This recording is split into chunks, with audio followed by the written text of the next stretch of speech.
Dolphin fans. Football is mighty rough. Winning gets awful tough. We're rooting for the Dolphins. Our mighty, mighty Dolphins. We're rooting for the Dolphins. Our mighty, mighty Dolphins. Hello, Miami Dolphin fans, and welcome to the Same Old Dolphin Show, sponsored by BetUS, part of the DolphinsTalk.com podcast network. I'm Josh Katzker. With me today and every day is my brother from the exact same mother, Aaron the Brain. Aaron, say hello to the people. Hello to the people. Brain, we're going to get right into it because the people did not like your take. No, they did not. The people did not like your take at all. And I guess let's just get right into it. Let's not beat around the bush. Listen, it's been a big week, an exciting week. The Miami Dolphins made big trades on Tuesday, trading let me pull up the specifics here so that I can make sure I don't screw this up, because that's very important. We want to make sure that we're accurately reporting the news here, right, Brain? That's very important. People come to us for the news. That's right. The hard-hitting news. The Miami Dolphins traded a 2023 first-round pick, a 2024 fourth-round pick, and running back Chase Edmonds to the Denver Broncos for Bradley Chubb, outside linebacker / defensive end Bradley Chubb, and a 2025 fifth-round pick. And then moments later, the Dolphins traded a 2023 fifth-round pick to the San Francisco 49ers in exchange for running back Jeff Wilson Jr. Now, obviously, the bigger of those two moves is the Bradley Chubb move, and it was a move that got a lot of people really excited, really fired up, and was, I think, to me, a very clear statement of intent from the Miami Dolphins that we are here and we are going to try to win now. We believe we are contenders right now in this moment. And while I think a lot of people were very fired up and very excited, Brain, your immediate response was kind of the polar opposite of that. So I want to get into it. Let's just dive in. I won't read your tweet out. What was your? No, you should read my tweet. I want you to read my tweet. Okay, let me pull it up here. I will read out Aaron the Brain's tweet. That was, you got ratioed pretty hard on this one, Brain, but I'll go ahead and read it. You said, and I quote, "Once again, the Dolphins have decided to go all in when they are a fringe playoff team. Does Bradley Chubb make our team better today? Yes. Does he put us over the top? I sincerely doubt it." That was your take, and you got roasted pretty hard on that. So talk to us about this tweet that came out of you. Well, what do you disagree with anything that I said there? I think the Miami Dolphins, and I may be wrong about this, but I think the Miami Dolphins can make it the argument that they are the third best team in the AFC when it comes to just straight, simple roster construction. I believe that Miami Dolphins feel that they are right there. And I remind you that the Miami Dolphins earlier this season beat the Buffalo Bills. So they believe that they are solidly in the top 3 or 4 teams in the AFC, which means... So go ahead. So hold on. Finish. They believe that they are one of the top 4 teams in the AFC, which means that if you were going to be at a place where you were ready to strike, this is the opportunity. It means that they believe that their championship window is not opening next year, but it's open right now. And by bringing in somebody like Bradley Chubb, they have the opportunity to be legitimate contenders and to play for a potential Super Bowl this year, is what they are saying by making the moves that they made. And what I would say is, you can argue a number of things. You can argue any number of things about the decisions that the Dolphins have made that have brought us to this moment. But the fact of the matter is, by making this move, putting all of their chips in the middle of the table, they are making a commitment to this roster and, most of all, their quarterback, Tua Tagovailoa. They've made the choice. This is their guy. they are going all in with this quarterback because all of the resources that they once had to potentially pivot away from Tua after this season, if that was something that they decided they were going to want to do, that option is no longer on the table because they no longer have the assets with which to do that. At this point, realistically, the only other, if they were going to make a move to another quarterback, the only other quarterback that is even sort of a feasible option as somebody that could come in and bring the Dolphins to the next level, out of the guys that are out there right now, the only one that is kind of going to be available is Lamar Jackson. And I don't think there's any way Baltimore is moving on from him.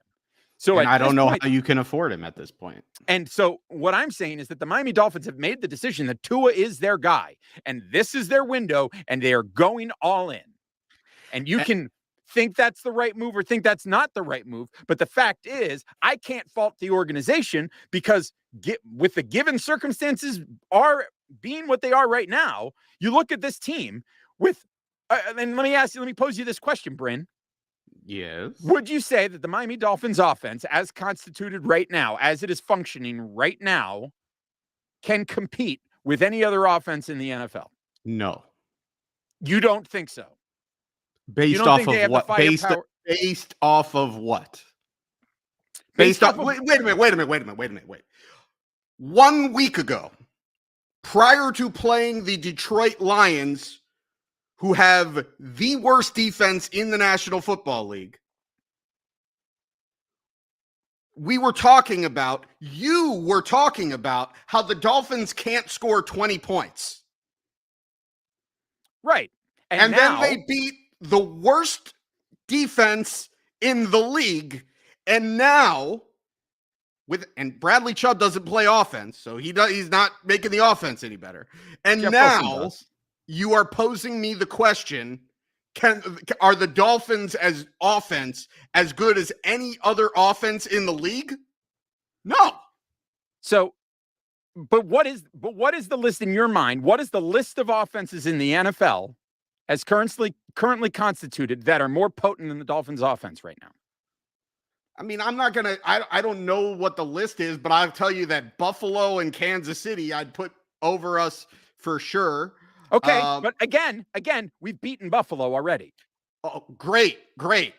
Yeah. And the Dolphins also lost to the Jets. Are the Jets better than the Dolphins? No, but what I'm saying so you can't just sit here and say, well, the Dolphins won a home game against the Bills, and take all context out of it and take one sample and say, oh, the Dolphins are on the level with the Bills because we beat them once in 8 tries. What I'm saying, at home in the sun while their entire team was wilting, while they had multiple starters out, and it took us, and statistically we were completely dominated in the football game, and it took a heroic goal lines, and I'm not taking away a victory. You won the game. You earned that victory. Congrats. You narrowed No, I let you talk. I'm going to talk a little bit. Okay. Sorry about that, but I'm heated, and you posed this to me. You want me to defend myself, and I'm going to defend myself. But then you told me to talk first, and I wasn't finished. Yeah, but then you posed me a question.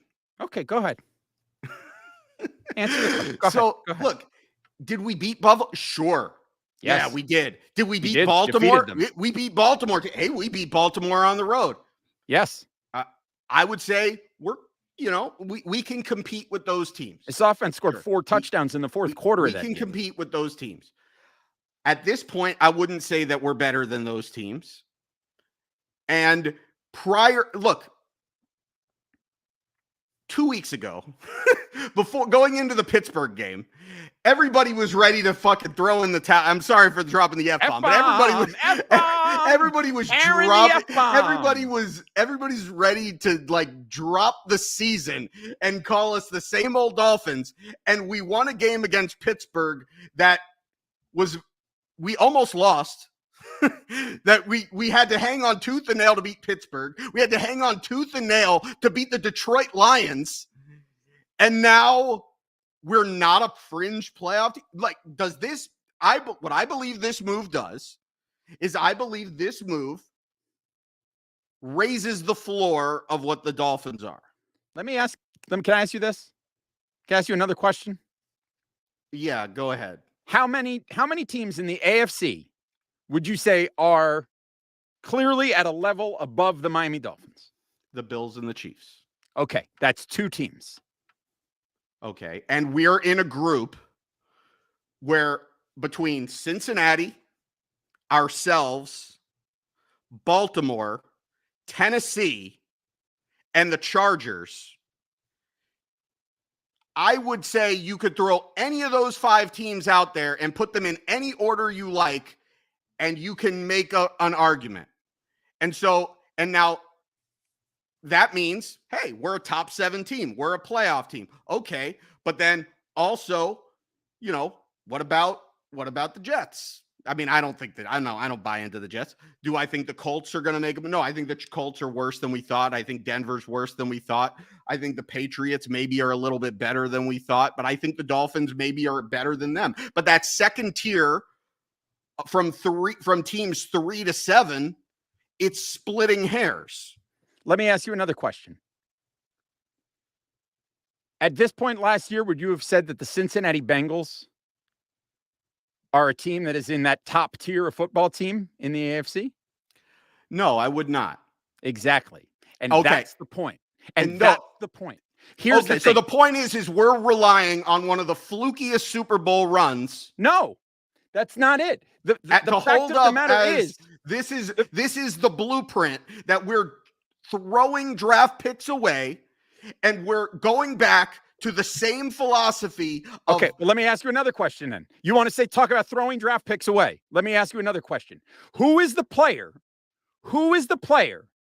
that the Dolphins were going to draft at, I don't know, number 20 next year? Doesn't matter. That was going to make an immediate impact that's going to help the team more than Bradley Chubb. Who is that player? It doesn't matter, because I'll tell you what, that first round draft pick is going to make what, like $6 million, $5 million. And so you've got $19 million more dollars to go out and spend if you want to overspend on a pass rusher. So that's 2 players. Do you really believe that this move is sincerely I'm not saying that this is a bad move. I'm not saying that this is a bad move. I understand this move. I understand it. The Dolphins are making a bet that Tua is an elite quarterback. They are making a bet that they, within the next couple of years, are going to be head of the class, that they're going to win the Super Bowl. But what they've done is they've completely overexposed themselves, because if this move does not work out, and let's not pretend that Bradley Chubb is like a can't miss. This isn't trading for Tyreek Hill. This isn't trading for a guy that makes the Pro Bowl every year and is a first ballot Hall of Famer. This is trading for a guy who's made 1 Pro Bowl, has had problems staying on the field, and, is a good player, but they're hoping will become an elite player.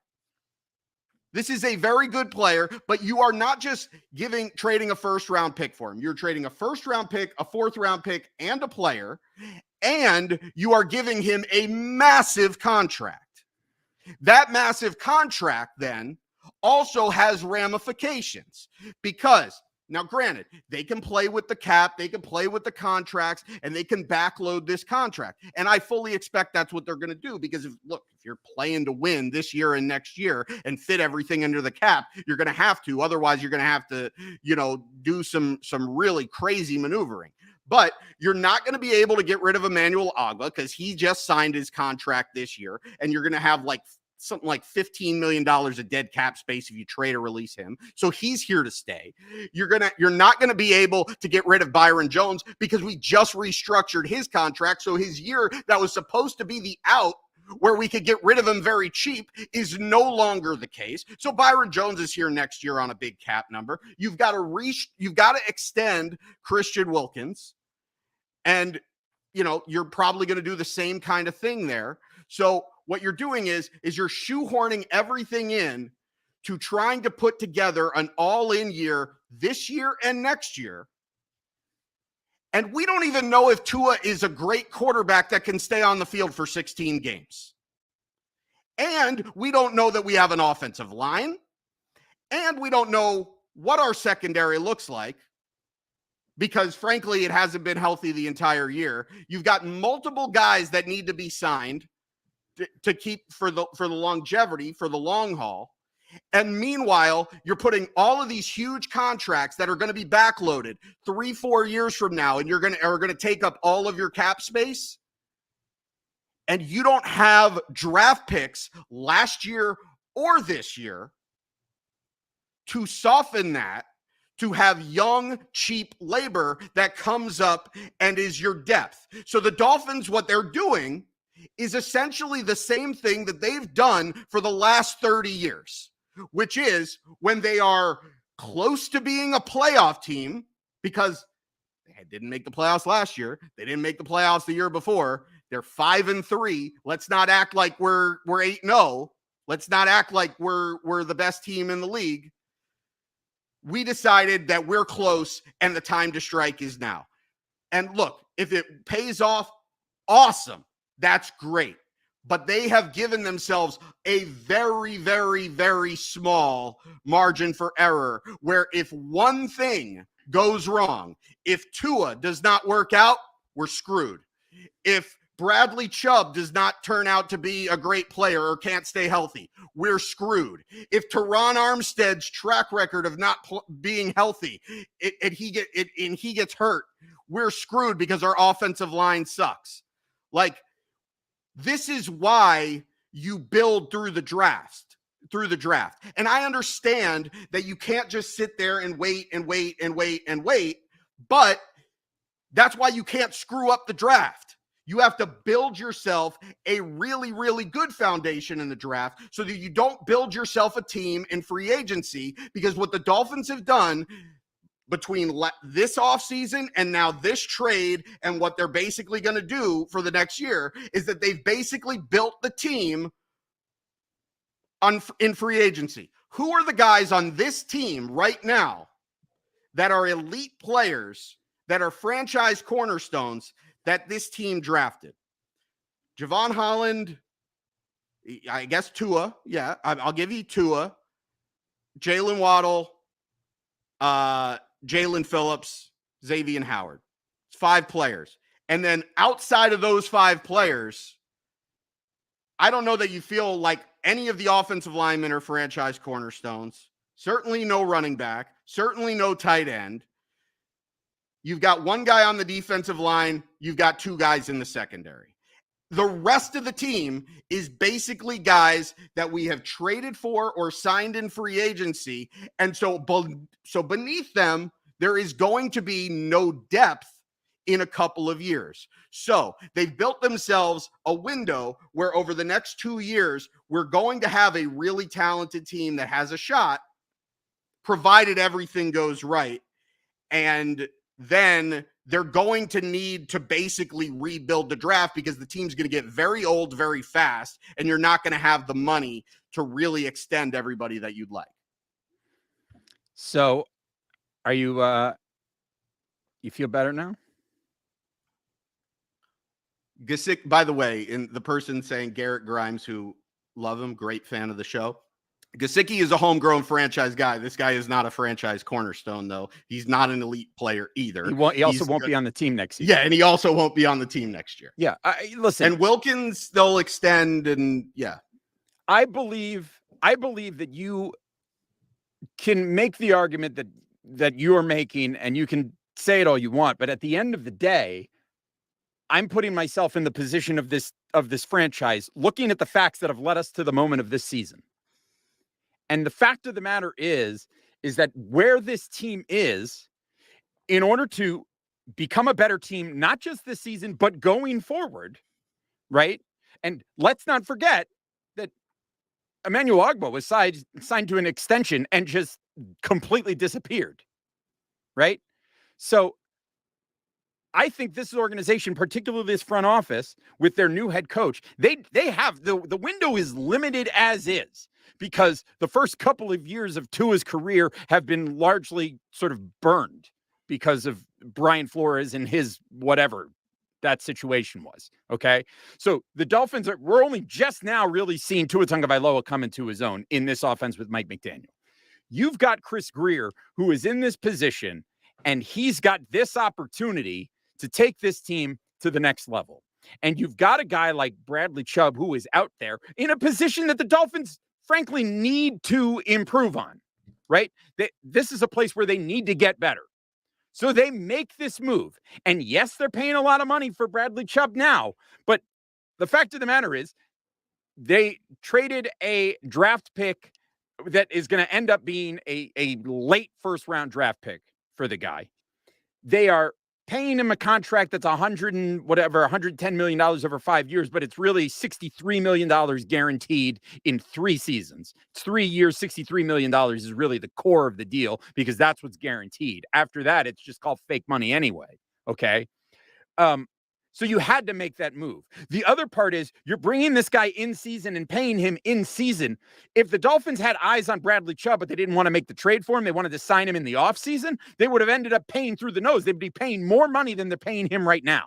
Would they? And yeah, I don't know. 100%. What, by like $2 million and then kept a first round pick and a fourth round pick? They would have ended up having to pay more money. So regardless, this is a move the Dolphins felt that they needed to make right now to make this team better right now, because if you're sitting in the seat, I don't mean us as casual observers sitting in on the outside. I don't mean us as fans of the team. I mean, if I'm somebody that is in that building, my belief is that this team, led by Tyreek Hill and Jalen Waddle, who are on pace to become the leading yardage receivers in the history of the NFL, right?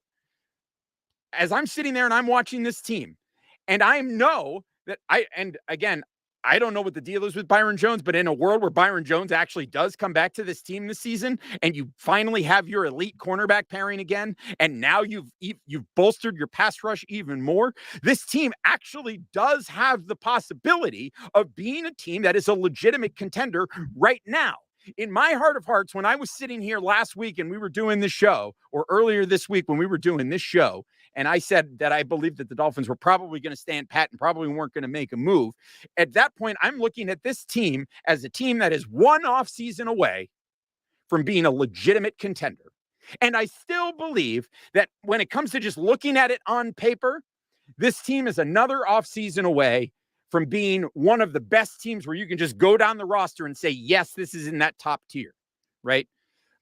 But by making this move now, they are opening a window that maybe wasn't fully opening until a year from now anyway. Maybe because of the way that the deal is structured, the window is not going to be open for as long as it was going to be. Maybe what this deal does is it takes what is potentially a longer Super Bowl window and shrinks it down. But ultimately, we were really looking at a situation. I mean, as soon as the Dolphins lost the pick because of the tampering situation, they were already losing the capital that they were going to need to make a pivot anyway, right? So they were already all in on Tua Tagovailoa being the quarterback. Whether you believe that they should be or not, it was already basically something, their hands were tied. This is what they're doing, okay? So what I'm saying is, as somebody that is inside of the building that is making the decisions, I'm looking at my team. I'm looking at where we stand. I'm looking at the rest of the AFC, and I am looking at there is no reason looking around this AFC to go, if a couple of things break the right way, that we're right in there.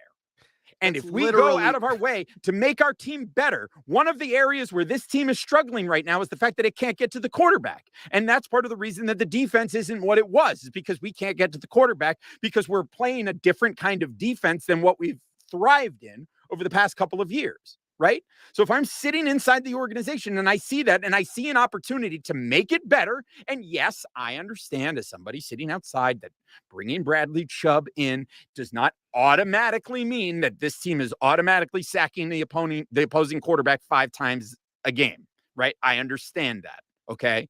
But it does present an opportunity for this team to be better right now. Right? It makes makes that a possibility. Makes it a possibility that a team that before the move was already one of the better teams in the AFC, and strengthens that team. And I mean, you could make the argument that Buffalo, you could make the argument that Buffalo bringing in Nyheim Hines is suddenly this great move. It's a big upgrade over Zach Moss or whatever, because that was their big move. But really, those two teams at the very top of the AFC didn't really do anything to drastically improve themselves. Whereas the Dolphins brought in Bradley Chubb. They've got a much stronger defensive front in theory right now. They have improved their pass rush. And not for nothing, they also brought in Jeff Wilson, who's going to be a clear upgrade in this season, in this scheme on offense than Chase Edmonds. Why do you say that? Why is that Jeff Wilson a clear upgrade over Chase Edmonds when Chase Edmonds came into this season with the highest yards per carry in the zone run scheme, in the zone blocking scheme, and couldn't do anything, and is higher touted, why? Like, I'm not saying he's not going to be for good. one, Jeff Wilson can like, catch it'd be hard to be as bad as Chase Edmonds has been the last few weeks. But I don't understand the confidence that Jeff Wilson is going to be clearly an upgrade over Chase Edmonds. That doesn't make any sense to me. He is a natural. He's played his entire career in the outside zone run scheme. He's played in this exact offense. Okay? So did Chase Edmonds. No, Chase Edmonds did not play in this exact offense in Arizona. It was an inside run scheme in Arizona, and that was the problem. Is that he was, when you look at the problems where the plays where Chase Edmonds has been getting killed all season, it's because he's cutting things inside that are designed to be cut outside, and he's blowing up his own play. That's been his problem. He just hasn't gotten it. Chase Edmonds specifically came to Miami to play in the outside zone scheme.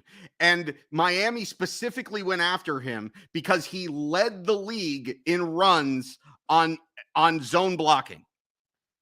So you to say that he wasn't, and if you're going to sit here and you're going to say that Chase Edmonds was a mistake because he doesn't fit the scheme, well, then that's a mistake on Chris Greer, and that's a mistake on Mike McDaniel, and I don't believe that that's the case. Well, be that as it may, whatever you want to say about what the circumstances were coming into this situation, the Dolphins made two moves that I believe make. Would you argue that the moves that the Dolphins made don't make them a better team? No, I said it right there in the tweet. Great. Does Bradley Chubb make the Dolphins better right now? Yes. Does he put them over the top? No. And the problem with him not putting the Dolphins, and look, at the end of the day, the Dolphins are better. It's going to make the season more exciting. I am excited to see how this all plays out, but I'm also, as somebody who's seen the Dolphins, you know what irked me? Because I read the comments. I'm not going to get into a whole Twitter battle. I ain't got time for that. But I read the comments. I see the people that are coming. I understand the people that are like, oh, you're so negative. You're pissing on our parade, blah, blah, blah, blah, blah. You know what I don't get? The people that are like, what do you mean once again? Like, the Dolphins never do this. Are you serious? The Dolphins do this every 4 years. They literally do it every 4 years. They go out, they find the splashy free agent, the splashy trade because they think that they're close, and then it blows up in their face, and then they are stuck in mediocrity and they have to rebuild, or they do the thing that they've done really frustratingly, where they try to plug up all the leaks and say, well, no, this year, if we just fix this one little thing, we'll jump over the top and we'll get to 11 wins, or we'll get to 10 wins, and we're going to be in the mix. And what you said just a few minutes ago was very reminiscent of that. If everything breaks right, we've got a shot to be in the mix. And no. There's a difference between if everything breaks the right way. If there's a difference between if everything breaks the right way, we make the playoffs, and if everything breaks the right way, we go to the Super Bowl. And I'll say this. Obviously, the two best teams in the AFC, there's no question about it, are Kansas City and Buffalo, okay? But in a world where the Dolphins should, whatever the situation is, the Dolphins end up in the Super Bowl somehow, some way. Go with me on that for a second. There's not a single team in the NFC that I don't think the Dolphins could compete with. Not a single one. And I would dare say I believe the Dolphins could beat every single team in the NFC. The Eagles are tied 14-all with friggin' Houston Texans at halftime of a Thursday night game, right? Whatever. It's a regular season game. It's a small sample size, whatever you want to say. The fact of the matter is the Dolphins brass sees an opportunity and they're jumping at it. I believe there is a difference between what you're referencing, which is the Dolphins taking a team that is otherwise going to be 7-9 and hope to get to 10-6 versus a Dolphins team that is, it's the difference between a team that might be knocking on the door of the playoffs or probably making the playoffs anyway, and now having an opportunity to make more of a run and committing to winning postseason games. Because I can tell you right now, if the Dolphins find themselves winning, like I'm not going to totally drink the Kool-Aid and tell you that, yes, the Dolphins are going to win out. They're going to win the rest of their games. And all we need is the Bills to drop one game somewhere and the Dolphins win that game in Buffalo. And then they win the AFC East because they've swept the season series with the Bills. I'm not jumping on that train. But I'm saying is right now, the Miami Dolphins, they can find a way to finish this season as the highest wild card, as the 5 seed, and that means they've got to go and play the Tennessee Titans on wild card weekend. That is a highly winnable game for this Miami Dolphins team. So what I'm saying is there is a difference between taking a mediocre team and trying to make it an okay team versus taking a good team and trying to make it a great team. That's what the Dolphins are looking to do. And I believe that this is a big step in that direction. Does it mean they win the Super Bowl this year? Maybe, probably not. If all things are considered at the end of the day, the Dolphins are probably still a very, very, very big underdog to win the Super Bowl this year. But the fact of the matter is, looking just beyond this season, the Dolphins are still in a position to bring in some additional pieces through free agency. And I know you're concerned about the big contract, but the salary cap isn't real. The Dolphins will manipulate. The Dolphins will move things around in the cap and they will make things happen. If they need to bring in additional pieces to build this team into that team that you look at on paper and you go, wow, the Miami Dolphins are one of the top 3 teams in the NFL. They're not far away from doing it. And that's why they made this move. And quite frankly, I am excited about it.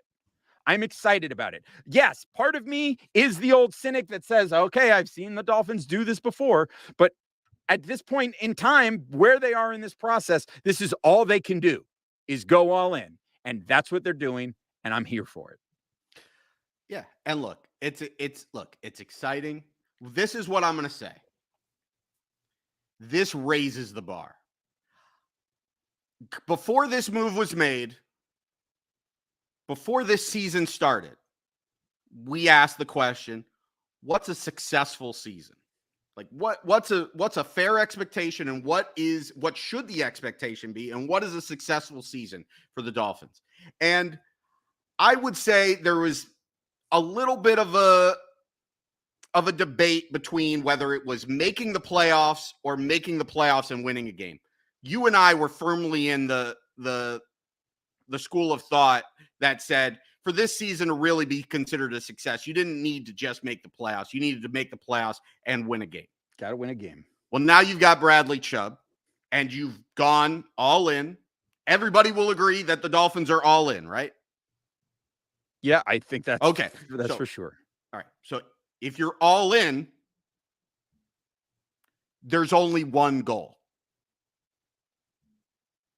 And that's not to say that. No, I agree.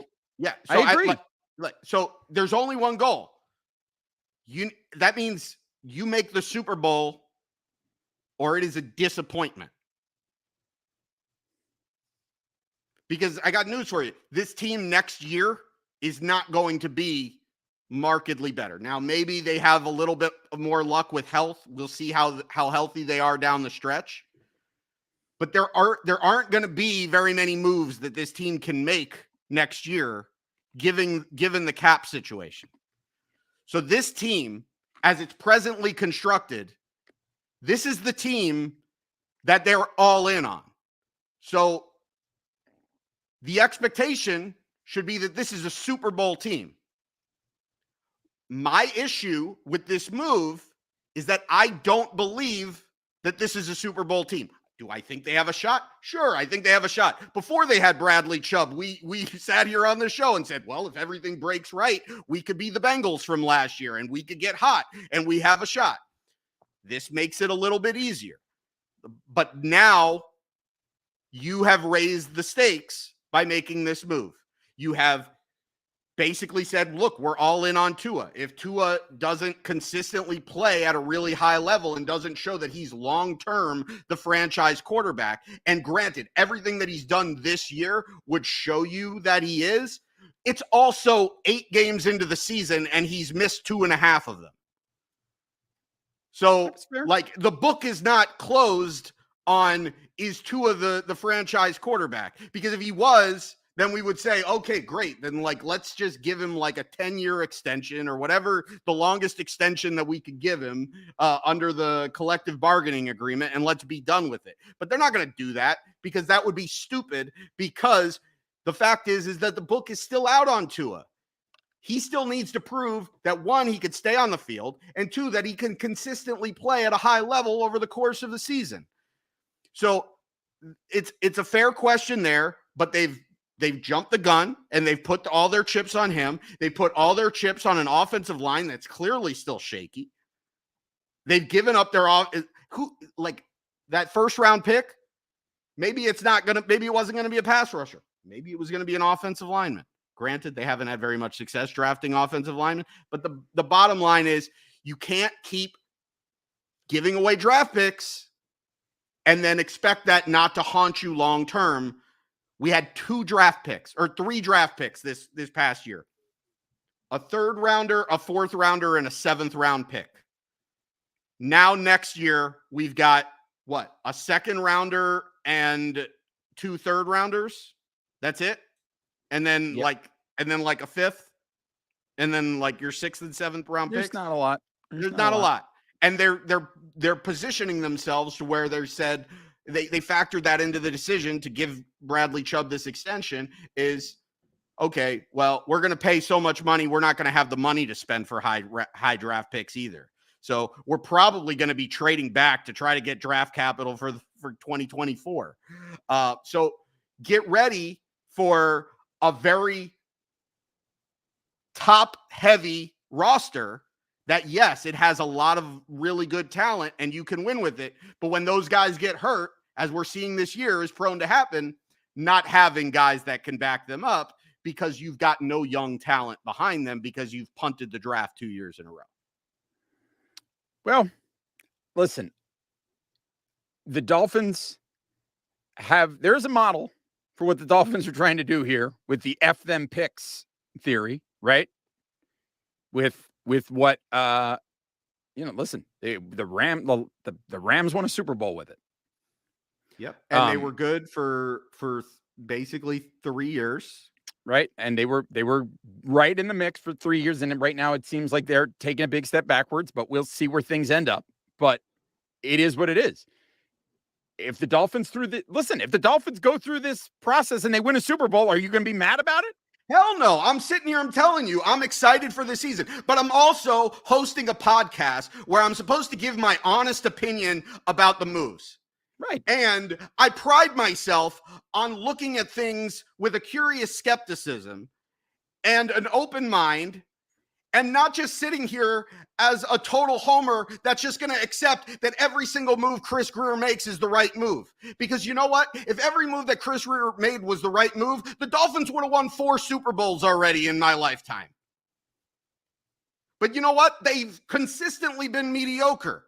So I think they've earned the right to be questioned. Sure. And I think this is very, very similar to a lot of moves that they've made in the past. So when I come out and I say, once again, the Dolphins have gone all in when they're a fringe playoff team, that's exactly what has happened. And I'm right. Does it work out? Maybe. I certainly hope so. I'm not rooting for the team to lose. I want the team to win. They've never won a Super Bowl in my lifetime. They made it to the Super Bowl when I was less than a year old, and they haven't been back since. And in my entire time watching this team, I've seen them get to the AFC title game once and get stomped. So yes, I want to see them win. I really hope that this works out, but I've seen this story over and over and over and over again, and I thought they were doing things differently this time, but this is a very same old Dolphins move. Well, and the question is, will it work out? That's what we're going to see. But at the end of the day, in today's NFL, sometimes you got to take big risks in order to get big rewards. And that's what the Dolphins have done in this situation. And they believe it's going to set them up for success. And I think there's a good chance that it will also. So we're going to move on from Bradley Chubb and Jeff Wilson because they're here. They're part of the team now. And they're part of the team that's going to be taking on the Chicago Bears in Chicago this weekend as the Dolphins try to go 6-3. But before we do that, today's episode is sponsored by True Classic. Guys, let's get real for a second. Your significant other will be way less upset about your gaming streak if you're looking fine as hell while you play. Finding that perfect fitting t-shirt can be a terrible experience. The thing is either way too tight, has a case of bacon neck, I don't know what that means, or it's just plain big and boxy. Luckily, True Classic makes quality clothing for every guy. Whether you're on a PC, Xbox, PS5, or yes, even the Wii, they've made finding that perfect fit easy with their formula. A closer fit in the arms and chest to show off your muscles. We know you are getting a workout while gaming, so let those toned arms shine. Plus, they leave wiggle room in the torso to keep things cozy. You're going to be sitting pretty in these shirts. All of their styles are super soft and it's great price for what you're getting. So guys, no excuses. Don't be a noob. Get rid of those ratty t-shirts I know you've been hanging on to for years and get ready to upgrade. And we've got an exclusive deal for our listeners. We want to hook you up with some True Classic for a limited time only. Get 25% off with the code Dolphins Talk at trueclassic.com. Okay, and listen, guys, it's not just t-shirts. They've got all kinds of things. They've got fleece. They've got long sleeves. They've got boxer briefs. They've got all kinds of things. They make it so easy to build out your wardrobe, and you're going to get top-notch quality for a great value. True Classic will make you feel your best by accentuating the places the eye goes to first. Wink, wink. Whether you have abs or a delicious, soft, creamy center, their clothes look great on all body types. Skinny guys, big guys, buff guys, gaming guys, True Classic has you covered. Get comfortable, get going, and upgrade your wardrobe with True Classic. Get 25% off at trueclassic.com with the promo code DolphinsTalk. Free shipping included on purchases over $100, 100% risk-free guarantee with a 30-day return policy. True Classic, when you look sick, look good, feel good. How about that? True Classic with the gaming ad read. We love to see it. A lot of gamers out there. A lot of gamers out there also like football. So listen, and after you're done with your True Classic, head over to manscaped.com, get your grooming utensils, your gear for the job, get the lip balm, get the liquid formulations, the soap, the shampoo, the body wash, get that stuff, set it up, manscaped.com. Use the promo code DolphinsTalk. You'll save 20% over there. You'll also get free shipping if you use that promo code. Can't recommend Manscaped enough, folks. So head over there as well. If you're not doing so already, by the way, little plug to follow us on Twitter. I'm at Amplified to Rock. He's at Aaron the Brain. That's at Aaron the Brain. The show is at Same Old Dolphins. If you haven't done so already, you're watching live on YouTube, the Dolphins Talk YouTube channel. By the way, smash that like button. Go ahead and hit that thumbs up. We appreciate it very much. Subscribe to the channel if you haven't. If you're listening to this in podcast form, thank you very much for listening. Thank you for supporting the show. Head over to the Dolphins Talk YouTube channel, hit subscribe, and like this video, would you? We appreciate that very much. If you are not yet subscribed to the podcast, do that on Apple Podcasts, Spotify, Stitcher, SoundCloud, anywhere that you get your podcasts. And of course, make sure you're visiting DolphinsTalk.com each and every day. Your one-stop shop for all things Miami Dolphins. All right. Here we go.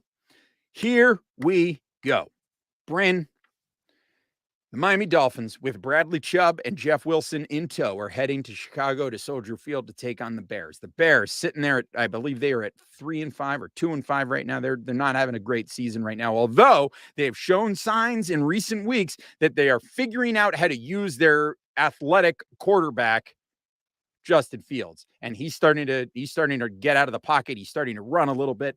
So some things are happening there. So let's start there with the Dolphins on defense. and the Bears on offense.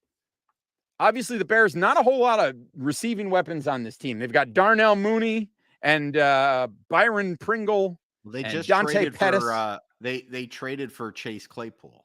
Oh, that's right. They just brought in Chase Claypool from Pittsburgh. That's right. So they've got Chase Claypool now, a guy that we held in check pretty well when Kenny Pickett was trying to throw him the ball a couple of weeks ago. But regardless, he's in town there too. Still not a lot of great options out there for Justin Fields to throw the ball to. They do, however, have a pair of running backs, David Montgomery and Khalil Herbert, who have the ability to tear things up on the ground. So the Dolphins are going to have their hands full, even though it may be at first look, you think maybe they're not. But listen, they put up 20-something points against the Dallas Cowboys last week. So, Brain, what are your thoughts? What do the Dolphins need to do defensively to stop the Chicago Bears? I mean, you really just need to you really just need to stop the run, and you need to contain Justin Fields. You need to not let Justin Fields go crazy. But Justin Fields is an elite athlete. Like there was a reason why he was highly touted coming out of college, and a really high draft pick. Chicago traded up for him, no? They traded up for Fields. And Fields is he's starting to put it together, and so that's scary. And now they've got him some weapons. Darnell Mooney is a good receiver, not a great receiver, but a good receiver. Claypool is a solid guy.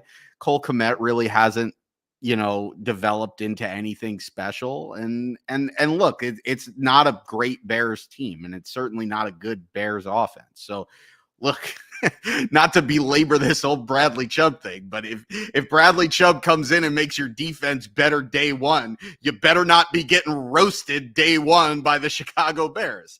So look, the Dolphins defense should be able to hold the Bears in check. If you're going all in and you're saying, look, the Dolphins are a Super Bowl contending team, you're playing and we'll talk about the other side of the ball in a second. But if you keep the Bears to 20 points or less, you should win the football game. Yeah, I think that's probably a fair point. If you can do that, you're going to do pretty well, especially given that the Bears defense has been significantly weakened over the past couple of weeks, trading away Roquan Smith, trading away Robert Quinn. The pass rush is taking a hit there for Chicago. So I think if this Dolphins offensive line can hold up and just give Tua time to throw the ball, I think there is a possibility that this offense could very well feast up on Sunday, Aaron. My biggest concern about the offense coming into this game is what the weather is going to be like. I'm pulling it up right now, in fact. What about the weather? Thank you very much. But if the weather is bad, this is another test. Let's take a look here. As it stands right now, Weather Underground says currently the conditions on Sunday, a high of 65 degrees, low of 47, sunny, 1% chance of precipitation. What about wind? Let's see if I can see what the wind is going to be doing. 13 miles an hour.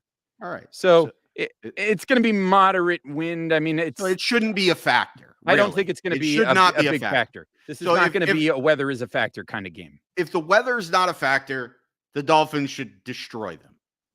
I don't care that it's a road game. It's the NFL. It's a road game, and a win is a win. But in a week where everybody's giving me a hard time about this team not being a fringe playoff team, and you're playing a Chicago team that just gave up basically, two of their three best defensive players, and is clearly not trying to win right now. It'd be really nice to see the Dolphins really just dominate an inferior opponent instead of playing two really inferior opponents the last 2 weeks and really having to sweat. So you want to show, granted, you want to show me that you're for real, do it in December and January, and it doesn't really matter what you do in October and November. But I'd feel a lot better about this team if they can actually, really dominate a football game against a really bad team. The Bears are a bad football team right now. So you want to make a prediction on this one? Yeah, I'll make a prediction on this one. I think the Dolphins will do fine in this one. I think the Bears are a team that is not just losing talent on defense, but losing leadership on defense. And I think it's demoralizing. And to give up the amount of points that they gave up against Dallas last week, it's hard to give up that many points 2 weeks in a row. But I don't see the reinforcements coming for them. And the Dolphins clearly are going to be motivated. And I think it, from an emotional standpoint, the Bradley Chubb move, what this move does, I think more than anything, is it instills a belief in the team from the front office, from the coaches, down to the players, that we believe that you are good enough to win. We believe that we are good enough to beat any team in this football league. And coming out there and playing with that confidence, it should translate. And I think the Dolphins can really roll. I think if the Dolphins can start fast on the road, they've got a real opportunity. The question is, we've seen them start fast a couple of weeks ago against Pittsburgh, and then it kind of halted. We saw them, not be able to start fast on the defensive side of the ball last week. Can they put it together? Can they put it together, really start fast, and really pour it on the way this team hasn't done really all season? I would like to see that. And I think we're going to see that to a certain extent. I think the Dolphins get up big. I think the Bears get some garbage time points to make things a little bit closer. But ultimately, the Dolphins come away with a victory. I'll call it 34-23. Your prediction is not far away from mine. I'm thinking we're going to see this offense do some work in this game, and they're going to score some points again. We're going to see this offense continue to click. We're going to see Jalen Waddle and Tyreek Hill continue to eat, and we're going to see Tua Tagovailoa continue to deal. And I believe that the Miami Dolphins are going to still give up some points as well, because, Josh Boyer seems to take a half of football to figure out what he wants to do defensively to shut some teams down. So I believe that the Dolphins are going to, give up some points in this game, but they're still going to end up doing more than enough to get the big dub on the road in Chicago. So give me the Dolphins in this one, 38-25. And there it is. That is the preview show. We are going to do a wrap-up show, a review show of this game early next week. And then, Brain, we're going to be back together in person next Friday to do maybe a morning show on Friday next week, maybe an afternoon show on Friday next week. But we're going to be together in person in Tampa, Florida for a family reunion. And we're going to do this show next to each other at the table again, like we did in the other day. Although we're not going to do it where we did it last time, because currently nobody lives in that house.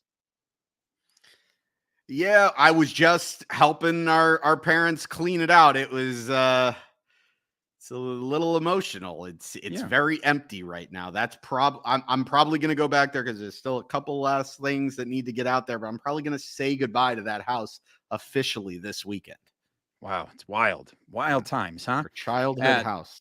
Yeah, the house that you really, spent your whole life in. Yeah. I mean, I spent most of my life there too before I moved away. Although now I'm getting old and I've been out of the house for so long. But anyway, it's a very emotional time as our parents have sold their house here. But we're going to be together for a family reunion next Friday to preview next week's game. But we will be back in this same capacity on Monday to review this Bears game in all of its glory. We will see just how much of an impact Bradley Chubb makes immediately, how much of an impact Jeff Wilson Jr. makes immediately. I'm fired up, Brain. I know that you're very skeptical, and you've got more than enough reason to be skeptical based on what this team has done historically. But I think there is, hopefully, as we said at the beginning of the season, hopefully there are enough ingredients in place that the moves that feel like they might be same old Dolphins type of moves might not end up having the same old Dolphins kind of results. So That's all we can hope for at this point. I'm excited. I hope you're excited. I hope all the listeners are excited. Thank you for listening. Thank you for watching. Again, I'm at Amplified to Rock. He's at Aaron the Brain. The show is at Same Old Dolphins. Subscribe to the Dolphins Talk YouTube channel. Smash that like button if you haven't done so yet. And thank you as always. Listen, you're always going to get honest opinions from the two of us. We're not going to necessarily, pee on your leg and tell you it's raining. We're going to tell you the truth. We're going to tell you how we feel. And I know a lot of people get upset with the Brain's takes because he's not necessarily fully all on board all the time. But he's coming from an honest place. He's coming from a place of love and support for this team, even though he doesn't necessarily agree with every move they make. Just know that all he wants is for this team to win. So when you're hating on him, understand that it's coming from a good place, even if you don't agree with the words coming out of his mouth. So there it is. Always remember, and it's just good life advice in general. You don't get to tell somebody else what their life experience is and how that life experience informs their perspective. You don't get to make that decision, right? So a person is going to believe what they're going to believe, and they're going to see things how they see them, and there's nothing you can do about it. So just listen to it. If you agree with it, great. If you don't agree with it, fine. Whatever. At the end of the day, if we all want the same thing, that's what matters. So that's going to wrap up this episode of the Same Old Dolphin Show. We will be back early next week to review the Bears game. But as always, take care of yourselves and each other. And of course, go Dolphins! Chris Greer for Executive of the Year.